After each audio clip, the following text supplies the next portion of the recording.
విద్యానామనరస్య రూపమధికం ప్రచ్ఛన్న గుప్తం ధనం.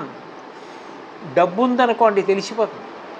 ఆయన మేడ, ఆయన వాహనాలు, ఆయన పొలాలు, ఆయనకున్న ఐశ్వర్యం, వీటిని బట్టి ఆయన బాగా ధనవంతుడు అని తెలుసుకుంటారు.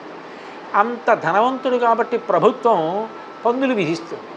అంత ధనవంతుడు కాబట్టి ఎవరో ఒకళ్ళు అప్పడుగుతూ ఉంటారు.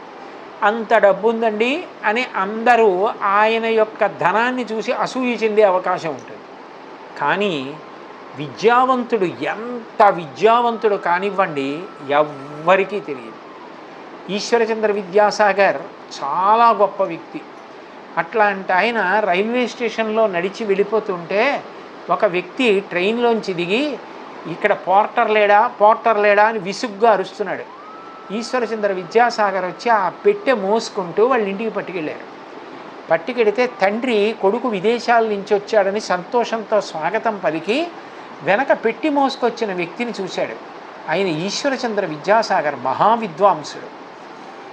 ఆయన్ని చూసి ఆశ్చర్యపోయి, ఒరే అటువంటి ఆయనతోట పెట్టె మోయించి తీసుకొచ్చావు అని కొడుకు నింద చేశాడు.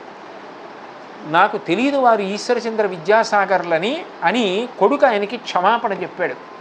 మన పెట్టె మనం మోసుకోవాలి, మన పని మనం చేసుకోవాలి, ప్రతిదానికి మన పనికి ఇతరుల మీద ఎందుకు ఆధారపడాలి, ఈ విషయం తెలుసుకో అని ఈశ్వరచంద్ర విద్యాసాగర్ వెళ్ళిపోయారు. చదువు పైకి తెలియదు, ఎంత డబ్బున్నా తెలుస్తుంది, కానీ విద్య మాత్రం ఆయన నోరు విప్పితే తప్ప తెలియదు.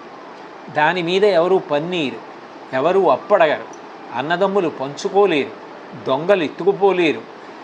అది ఎవ్వరి చేత కూడా పంచుకోబడదు. ఎవరు బాగా చదువుకున్నాడో ఆయనలోనే నిగూఢంగా నిక్షిప్తంగా ఉంటుంది.